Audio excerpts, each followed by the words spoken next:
autonomy. Autonomy is your right to choose and your right to make a decision as a patient. So all practitioners need to respect their patients' right to choose and autonomy, and for you to have what we call informed consent. Hi, today I'm going to be talking about informed consent.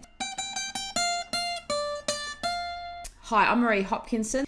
Welcome to the Chinese Medicine Podcast. It's my pleasure to have you along for the journey today. If you haven't subscribed already, then click on subscribe, hit that notification bell. Okay, so what are we talking about today? Let's get on with it.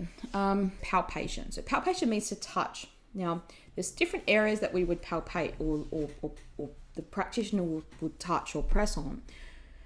Abdomen is one, so we would look like on your abdomen, your belly, it's like a map of your body in Chinese medicine. We would think that certain areas, so we might start by looking on the skin and seeing like, is there any areas that look really sweaty or dry compared to other areas, or overall does it look sweaty or dry?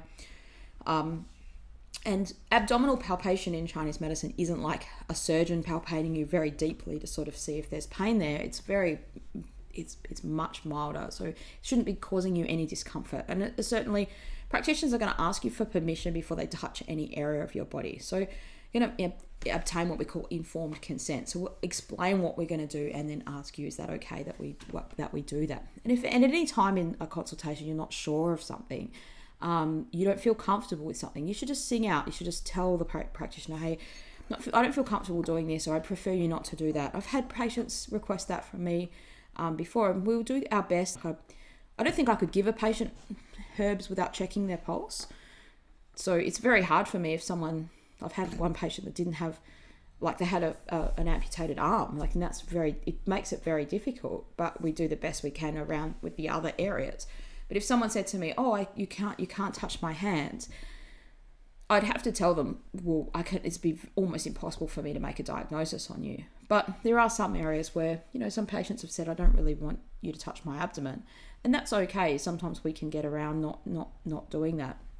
So you need to discuss those concerns with your practitioner is what I'm getting at. And certainly practitioners we don't palpate any sexual areas like that. That shouldn't be happening.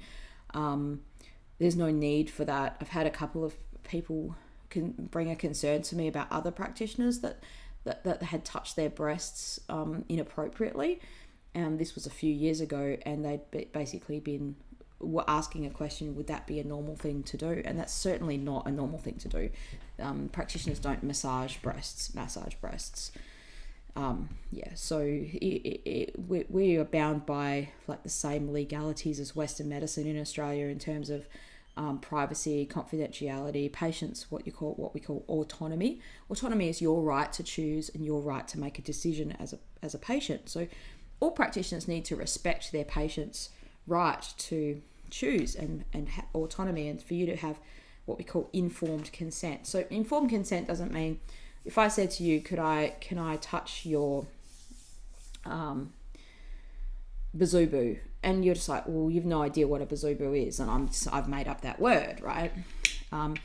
Then you can't give informed consent, because who knows what that is? We don't know. So no one, neither like, well, I've made it up, but let's say it was a thing and you don't really know, and you said, oh, okay.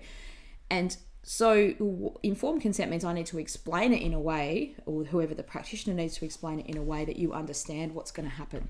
And if at any time you don't understand, then just feel free to ask your practitioner to explain it to you. That's your right as a patient to have that explained to you.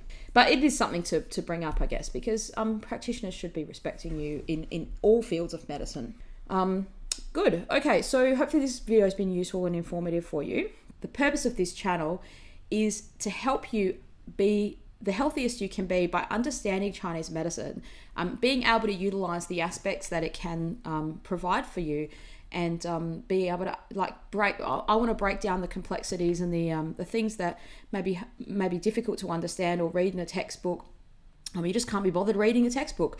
There's been plenty of times where I can't be bothered reading a textbook. So I want to make this channel fun, entertaining, and by subscribing to the channel, I want to be part of your health journey in Chinese medicine. I want to know what bothers you. I want to know what you would like me to talk about. How can I help you? So put your comments below, and make sure you subscribe.